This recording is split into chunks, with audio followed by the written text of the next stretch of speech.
So I guess I'll just jump right into it. How did you choose the tunes on your new CD, Laura?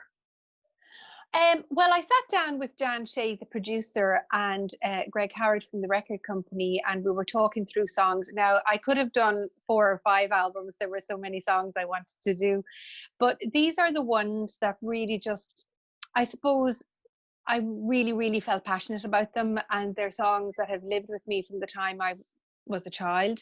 Like Shularoon, the first track in the album, my grandmother used to sing that while baking bread in the kitchen in Kerry, and that's how I learned that song. And Boydie Nylam is another song that's like a rite of passage for kids here. Like my mom was my teacher in primary school, and every child in primary school learns that song. So all of the tracks on the album are songs that have just been with me. I never remember actually sitting down to learn them. They've just been part of my life and part of the jigsaw of my life. And it was lovely to record them. All bar one, Roseville Fair, I didn't know. And my youngest sister, Aileen, got married last year. And she asked me to sing at the wedding. And she says, we have to have the song Roseville Fair. And her face would light up every time she mentioned it. So I listened to Liam Clancy's version of the song and totally fell in love with it. It's a beautiful song. So that's the only newbie on it. Everything else has been with me for as long as I can remember. Yeah, I was going to ask you about Roseville Fair. That must have been a special request. Oh yeah, and I can still, every time I sing it, I think of herself and John, and their two faces. You know, they were radiant on their wedding day, and I actually brought down the whole band to play in the church in Knockanana where we all grew up, and it's a beautiful. There's some like. It's just a lovely, lovely song, and it's just a pure joy to sing it. It's a really easy, lovely song to sing, and I was delighted to put it on the album. And the reaction to it has been fantastic, actually. Yeah, I'm glad you did. It's gorgeous. Love it. Oh, thank you. Thank you.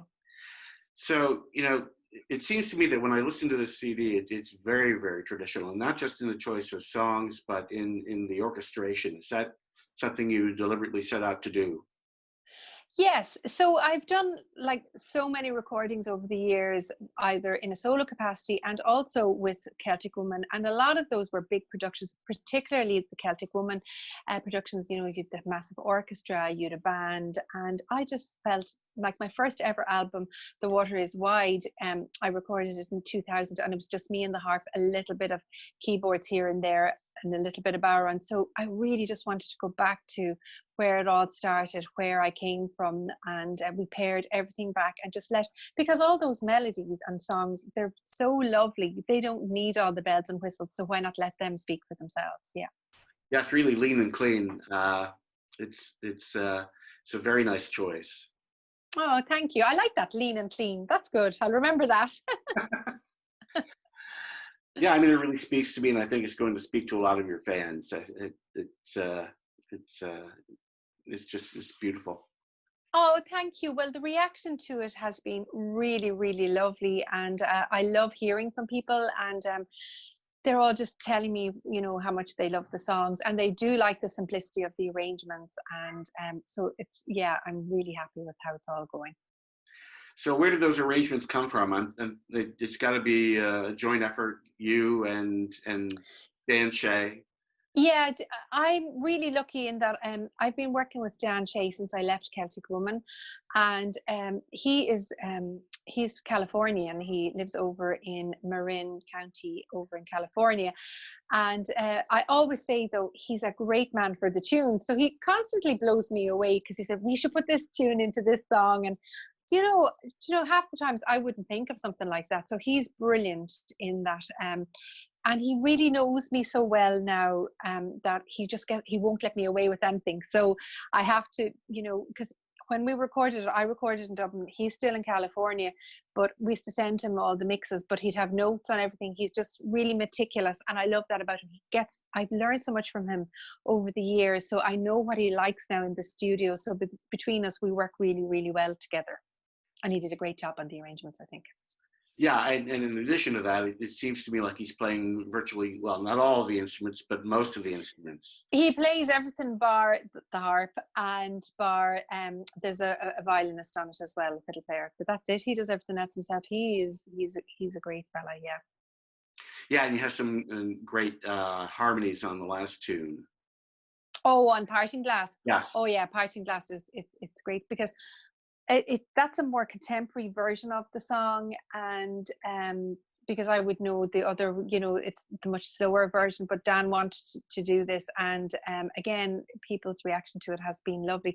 I think that version of it was used in the movie Waking Ned Devine. Sean Davey did it, and actually very good friends in New Jersey, and they were watching that movie last night.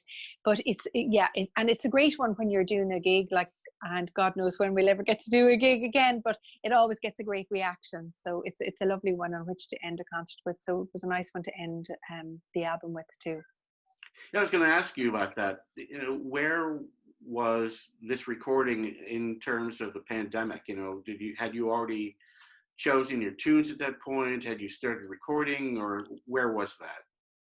I was so lucky in that we started recording this the first week in February.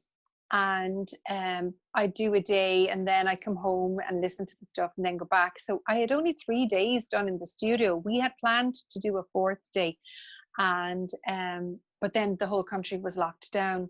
And Dan started sending me back the stuff, and he says, I don't think you need a fourth day. I think this is where it needs to be now, and for Dan. So I just feel, I said, thank God, we were so blessed that we had done what we had done. And it was actually really nice for me while we were locked down to get the mixes and have them to focus on and to listen back to them. And I said to somebody, I think the timing couldn't have been more right to record these songs, because they're old and they're like putting on an old cozy old sweater that you pulled out of the bottom of the wardrobe and you haven't worn it for years, and there's something really comforting about that, to listen to them. And there's a nice warm cozy feeling to it, even though it's very intimate in the arrangements. But it's I'm really happy with it, and we were blessed with our timing. Yeah. Well, it's funny to hear you use that word blessed. Because of course no one's happy about what's happened to this, and I know you're not either. But I've had other musicians talk to me about that and say almost exactly the same thing, that the timing in some ways couldn't have been better. Yeah, and I do every day. Sorry, just 1 second. Sorry, I have to. My 8-year-old's at the door going mad, taking photos of me. That's fine.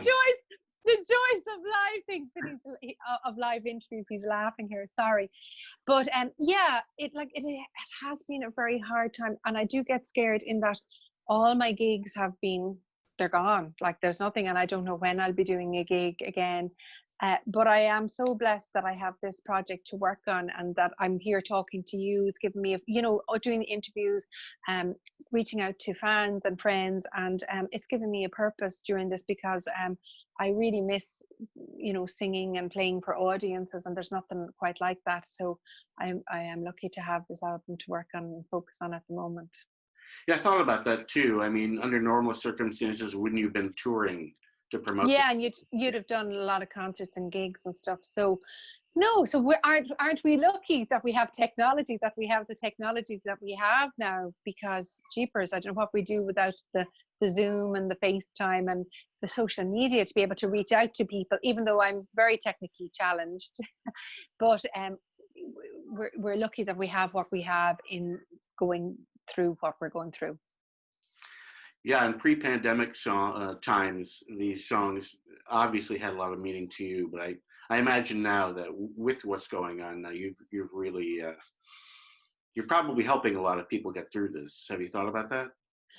I hope so. I used to always say, when I do a concert or when I'd record something, if you move one person and take them away from the struggles of their daily life, you're doing a good job. And I feel really privileged that so many people would take the time to tell me, like, that they're going through a hard time. A lot of people have a lot of anxiety at the moment, because they're afraid for their lives, they're afraid for their livelihoods, they're worried about their families. And they said when they listen to the album, it takes them away from that, and it helps them switch off, and it helps them relax. And sure, that is an amazing thing, and I feel so humbled by that, and blessed again, as you say. Yeah. No, it's a good word. It's a very good word. Yeah, I love it. Yeah. So how difficult was it to bring all of this together, given that I guess you were in different places, and there had to be a lot of overdubbing involved, I would guess, as much as I know about the industry. But how difficult was it bringing that all together? Well, actually, there was very little overdubbing because, again, I know the songs so well. I A lot of them are just one takes, Right. because I just went in. I didn't even have to have a lyric sheet or anything because I just went in, closed my eyes. The guy in the studio, Dave McCune, does a beautiful job. He knows me so well. Again, that's a little small studio in Dublin, and Dan had sent me the arrangements beforehand, and the record company Green Hill Music in Nashville I am so lucky. They're amazing people. They're brilliant to work with, and then Dan, he's brilliant to work with. So everybody made it really easy. So actually, it was such a pleasurable, lovely experience, and there was no stress at all involved with it. It just all came together really, really easily and in a really lovely way. We would have liked to have had another day, but when we listened back, we didn't need it, and we were lucky that we had what we had. Yeah, it's amazing to me that you're able to put that together in such a short period of time. But there's so much work and so much really great work. Yeah, I think, see, I'm a devil. I do my homework beforehand. So, I lived with the arrangements beforehand, and really, worked on the harp playing and just singing them, and it just felt really natural then when I went into the studio to do them. And yeah, I just really enjoyed it. I actually love being in the studio, and I just think the arrangements were so lovely. It was a pure joy to sing them. So yeah.